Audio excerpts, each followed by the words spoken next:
കൂടുതൽ വാർത്തകളും വീഡിയോകളും കാണാൻ ഈ ചാനൽ സബ്സ്ക്രൈബ് ചെയ്യുക.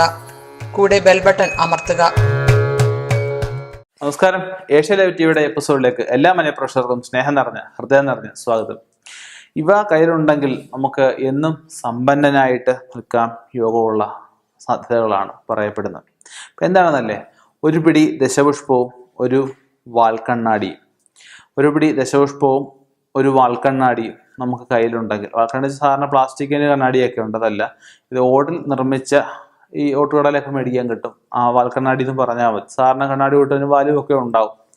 ഇത് രണ്ടും ഉണ്ടെങ്കിൽ നമ്മൾ 36 ദിവസം രാവിലെ ഇത് രണ്ടും എടുത്ത് കൈ പിടിച്ചിട്ട് നമ്മൾ കനകധാര സ്തോത്രം എന്ന് പറഞ്ഞ സ്തോത്രമുണ്ട്. അത് ഓരോ വരി വെച്ച് വായിച്ചു തീർക്കാൻ പറ്റുമെങ്കിൽ ഏറ്റവും നല്ല കാര്യം. അല്ല, നമുക്ക് മൊത്തം കാണാതെ അല്ലെ മൊത്തം വായിക്കാൻ പറ്റുമെങ്കിൽ അതും ഒരു പ്രാവശ്യം രാവിലെ അത് കൈപ്പിടിച്ച് വായിക്കുക.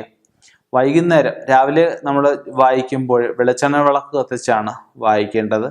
വൈകുന്നേരം ആകുമ്പോൾ നാരങ്ങാ വിളക്കിനകത്ത് നെയ്യ് ഒഴിച്ച് കിഴക്കോടും പടിഞ്ഞാട്ട് തിരിയിട്ടാണ് നമ്മൾ കത്തിച്ച്, വൈകിട്ട് രാവിലെ നമ്മൾ കനകധാര സ്തോത്രവും വൈകിട്ട് ലളിതാ സഹസ്രനാമവും ഇത് കൈ പിടിച്ചുകൊണ്ട് വായിക്കുക. ഇത് വീട്ടിൽ മറ്റ് അശുദ്ധികളും മറ്റു കാര്യമുള്ള സമയത്ത് വേണ്ട. അത് മുടങ്ങുന്നതുകൊണ്ട് തെറ്റില്ല. എല്ലാവർക്കും ഈ പറഞ്ഞ 36 ദിവസം അടുപ്പിച്ച് ചെയ്യാൻ പറ്റിയില്ല എന്ന് വരും. അപ്പം നമ്മളിത് കൈ പിടിച്ച് ഈ 36 ദിവസം പ്രാർത്ഥിച്ച ശേഷം നമുക്ക് ഓഫീസ് ബാഗ് ഉണ്ടാവാം. പേഴ്സിനകത്ത് എന്തായാലും വെക്കാൻ പറ്റില്ല, അതിനത്ര വലിപ്പമുള്ളതല്ലേ. ഓഫീസ് ബാഗ് ആവാം, അല്ലാതെ നമ്മൾ വണ്ടിക്കകത്ത്, വാഹനത്തിനകത്ത്, ഡാഷ്ബോർഡിനകത്തൊക്കെ ആവാം, കാറിനകത്തൊക്കെ.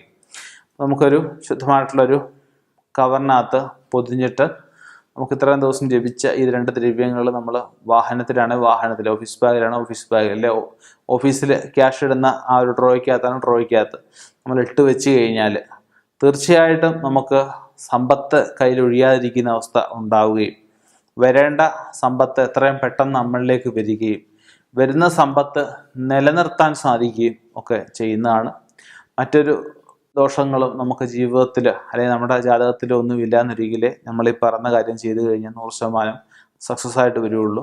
തീർച്ചയായിട്ടും ഒരു ജ്യോത്സ്യനോട് ഫോണിലൂടെ അത് ചോദിക്കാതെ കൊണ്ട് നേരിട്ട് പോയി അവരുടെ ഡേറ്റ് ഓഫ് ബർത്തും ടൈമും പ്ലേസ് ഓഫ് ബർത്തും ഒക്കെ വെച്ചിട്ട് കാര്യങ്ങൾ നോക്കി എന്തെങ്കിലും ദോഷങ്ങളുണ്ടെങ്കിൽ പരിഹാരം ചെയ്ത് മുന്നോട്ട് പോവുക. തീർച്ചയായിട്ടും മറ്റ് ദോഷങ്ങളൊന്നും ഇല്ല എങ്കിൽ ഞാൻ ഈ പറഞ്ഞ ഒരു പിടി ദശപുഷ്പവും ഒരു വാൽക്കണ്ണാടിയും ഉണ്ടെങ്കിൽ എന്നും നമുക്ക് സമ്പന്നനായിട്ട് തന്നെ, മഹാസമ്പന്നനായിട്ട് തന്നെ കഴിയാൻ സാധിക്കും. ഇനിയും ഇതുപോലെയുള്ള വ്യത്യസ്തമായ വിഷയങ്ങളുമായി കണ്ടുമുട്ടാം. നിർത്തുന്നു. നന്ദി, നമസ്കാരം.